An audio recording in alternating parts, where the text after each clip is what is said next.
Hello everyone, I am doctor जय शिरोप्रा और आप सबका स्वागत है डॉक्टर जयस बायोलॉजी के अंदर। हम आज इस लेक्चर में पढ़ने वाले हैं ब्रायोफाइट्स के इम्पोर्टेंस के बारे में। प्लांट की जो स्पीशीज ब्रायोफाइट्स नाम के ग्रुप में क्लासिफाइड की गई है, उनका यूज़ क्या है, इम्पोर्टेंस क्या है, वो कहाँ पर यूज़ हो सकती है। तो ब्रायोफाइट्स हो या टेरिडोफाइट्स हो या आल्गी या जिम्नोस्पर्म या एंजियोस्पर्म, मतलब कि कोई भी प्लांट किंगडम की स्पीशीज हो, वो मोस्टली अपना फूड क्लोरोफिल होने की वजह से खुद ब खुद बना सकते हैं।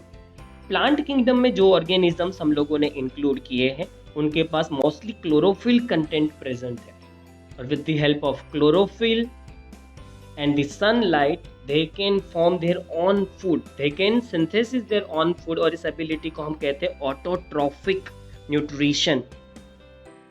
ये ऑटोट्रॉफिक है, ये अपना खाना खुद बना सकते हैं, और हमारे जैसे बहुत से एनिमल्स और ऑर्गेनिजम्स फूड के लिए ब्रायोफाइट्स पे डिपेंडेड है। तो सबसे जो बड़ा और कॉमन इसका यूज है वो है एज अ फूड।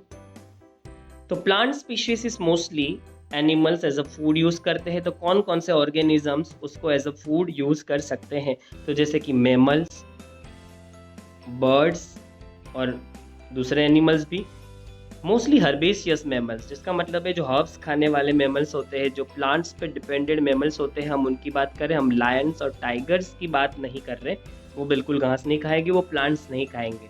तो हर्बेशियस मैमल्स जो प्लांट्स के ऊपर डिपेंडेड है, जो प्लांट्स को यूज़ करते हैं, जो वेजिटेरियन है, और उनमें भी मोस्टली वही मैमल्स ब्रायोफाइट्स को खाते हैं जो साइज में छोटे हैं, क्योंकि ब्रायोफाइट्स की साइज भी बहुत छोटी होती है।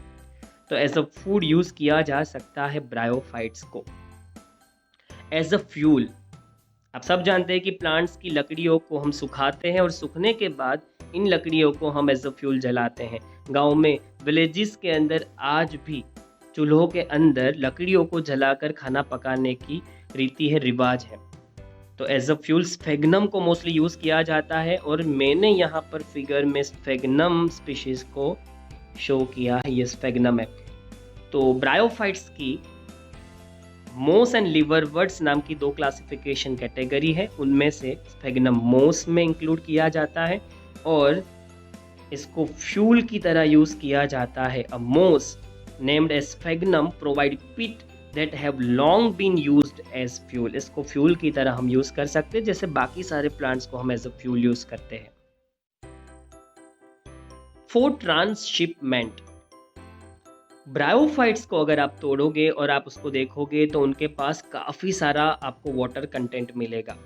हम प्रीवियस लेक्चर में डिस्कस भी कर चुके हैं कि ब्रायोफाइट्स जो होते हैं उनको हमने प्लांट किंगडम का एम्फीबियन कहा था। तो bryophytes are also known as amphibians of the plant kingdom. क्यों? क्योंकि उसको मॉनसून सीजन भी ज़्यादा पसंद है, वो वाटर में भी सर्वाइव कर लेते हैं, और इवन टेरेस्ट्रियल जो उनकी लाइफ है वो भी सही से चलती है।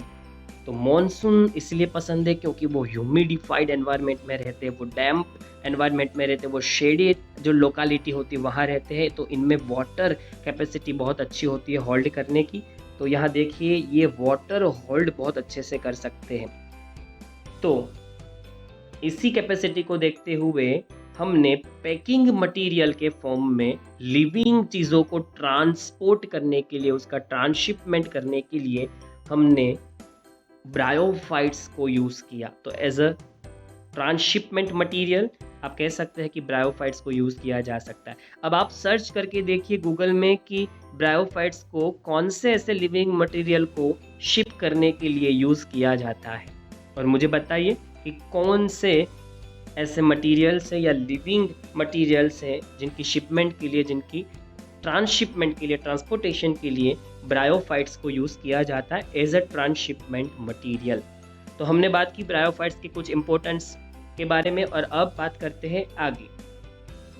Secession and prevent soil erosion, ये भी उनके कुछ इंपॉर्टेंस हैं, एडवांटेजेस हैं। तो देखिए, ससेशन का मीनिंग क्या होता है। बुक ने ये वर्ड यूज़ नहीं किया था, पर मैंने यहाँ पर ससेशन वर्ड यूज़ किया है। तो देखिए, लाइकेन के साथ, लाइकेन्स आप पढ़ चुके हैं, लाइकेन्स के साथ मोस जो ब्रायोफाइट का हिस्सा है, तो मोस एंड लाइकेन्स, ये दो ऐसे स्पीशीज हैं जो मोस्टली बेर रॉक्स पे सबसे पहले नज़र आती है। बेर रॉक्स मतलब जहाँ पर कुछ भी नहीं है, ऐसे रॉक्स जहाँ पर लाइफ अब तक इमर्ज नहीं हुई, वहाँ मोसिस एंड लाइकेन सबसे पहले आते हैं और लाइफ की शुरुआत करते हैं। लाइफ की शुरुआत करना, जहाँ लाइफ नहीं है वहाँ लाइफ का फॉर्म होना, उसी के लिए वर्ड यूज किया जाता है ससेशन। तो इसलिए कह सकते हैं कि रॉक्स पे सबसे पहली जो लिविंग कॉलोनी बनाने वाले ऑर्गेनिज्म होते हैं, जहाँ कुछ नहीं है, जिस रॉक्स पे कुछ नहीं ग्रो हुआ है अब तक, कोई भी ऑर्गेनिज्म अभी तक देखने को नहीं मिला, वहाँ मोसिस और लाइकेंस होते हैं जो सबसे पहले लाइफ की शुरुआत करते हैं। इसलिए हमने वर्ड ससेशन यूज किया है। तो कह सकते हैं कि ये जो है वो रॉक्स पे लाइफ की शुरुआत करने वाले स्पीशीज से पायोनियर है, जो लाइफ को शुरू करते हैं ऐसी जगहों पर जहां मोस्टली लाइफ अब तक फॉर्म नहीं हो पाई, और मोस्टली वो जगह होती है रॉक्स, बेयर रॉक्स। ये क्या करते हैं, क्यों ये ऑर्गेनिजम्स दूसरे ऑर्गेनिजम्स को आने के लिए रास्ता फॉर्म करके देते हैं? जैसे ही मोसिस और लाइकेंस बेयर रॉक्स पर एंट्री करते हैं, तो फिर कुछ सालों के अंदर ही दूसरे ऑर्गेनिजम्स की एंट्री का जो रास्ता है, जो पोर्टल है, वो ओपन हो जाता है। क्योंकि ये ऑर्गेनिजम्स जैसे ही कॉलोनी फॉर्म करते हैं तो ये रॉक्स को डिकम्पोज करते हैं। आप यहाँ देखिए, इनका ग्रोथ बहुत अच्छे से हुआ है। ये रॉक्स को डिकम्पोज करेंगे, उसमें क्रैक्स करेंगे, और जो न्यूट्रिशन होगा रॉक्स के नीचे की सरफेस की तरफ, वहाँ से न्यूट्रिशन को अपनी बॉडी में एंटर करवाएंगे, और डेथ के बाद वो सारा मटेरियल इनके डिकम्पोज होने के बाद रॉक्स की सुपरफिशियल सरफेस की तरफ आ जाएगा। और इस तरीके से ये पाथ क्रिएट करते हैं, सूटेबल कंडीशन क्रिएट करते हैं for the growth of higher plants. इसलिए कहा जाता है कि जैसे ही बेयर रॉक्स पे मोसिस एंड लाइकेंस एंटर करती है, उसके कुछ सालों बाद तुरंत ही हायर प्लांट्स भी यहाँ ग्रो होने लगते हैं। तो बहुत बड़ा कंट्रीब्यूशन है लाइफ की शुरुआत को लेकर। प्रिवेंट सॉइल इरोजन, हर एक प्लांट जो सॉइल पार्टिकल होते हैं उनको अपने रूट्स के जरिए पकड़ के रखता है, होल्ड करके रखता है। इस वजह से जब बहुत सारी बारिश आती है मॉनसून के अंदर, जब फ्लड जैसी कंडीशन क्रिएट होती है, तो वाटर के फोर्स की वजह से, प्रेशर की वजह से सॉइल का इरोजन नहीं होता। सॉइल इरोजन किसे कहते हैं? सॉइल इरोजन हम उसे कहते हैं कि जब बहुत ज़्यादा बारिश होती है तो वाटर के फोर्स की वजह से, प्रेशर की वजह से सॉइल पार्टिकल्स वाटर के साथ धीरे धीरे बहने लगते हैं, उसको हम सॉइल इरोजन कहते हैं। तो ये सॉइल इरोजन को प्रिवेंट करेगा। आप लोअर स्टैंडर्ड में भी पढ़ चुके होंगे कि जिस गार्डन में बहुत सारी लॉन डेवलप करके रखी हो, वहाँ पर बारिश आने पर जो सॉइल है वो पानी के साथ बह के नहीं चली जाती। इस तरीके से ब्रायोफाइट्स के जो ऑर्गेनिजम्स हैं वो राइजोइड्स, रूट लाइक स्ट्रक्चर के जरिए मिट्टी को पकड़ के रखेंगे और मॉनसून सीजन के अंदर प्रिवेंट करेंगे सॉइल इरोजन को। तो फॉलिंग रेन के फॉल से, रेनफॉल की वजह से, हेवी रेन की वजह से, फ्लड की वजह से जो ज़मीन में इम्पैक्ट क्रिएट होता है, उस इम्पैक्ट को ये रिड्यूस करता है और एक डेंस मैट, चद्दर की तरह एकदम फैल जाते हैं, डेंस मैट की तरह ये सॉइल पे बिखर जाते हैं, और जिस जगह पर ये प्रेजेंट होते हैं वहाँ पर इरोजन नहीं हो पाता। तो इस तरीके से वो सॉइल को भी प्रोटेक्ट करते हैं। तो प्रिवेंट सॉइल इरोजन, ये हमने बात की।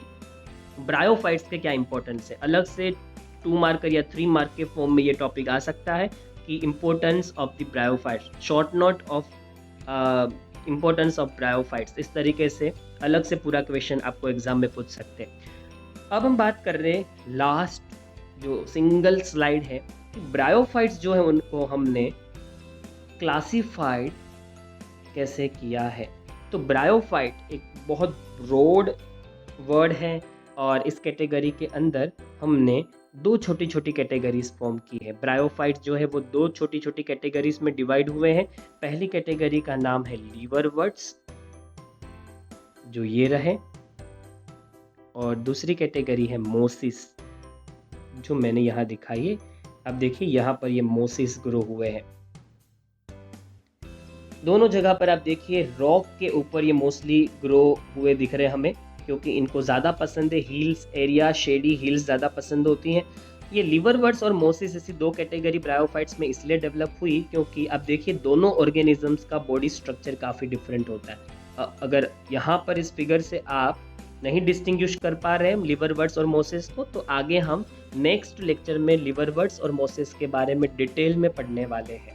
तो तब आपको समझ आ जाएगा किस तरीके से liver words and the Moses एक दूसरे से अलग हैं और डिफरेंट है। तो यहाँ पर ही हम लोग फिलहाल ख़त्म करेंगे। मुझे पता है पिछला लेक्चर बहुत बड़ा था, करीबन 33 या 34 मिनट तक चला था, तो ये लेक्चर बहुत ही शॉर्ट रख रहे और इसी के साथ ब्रायोफाइट्स में classification and importance of bryophytes जो है वो हम ख़त्म करते हैं।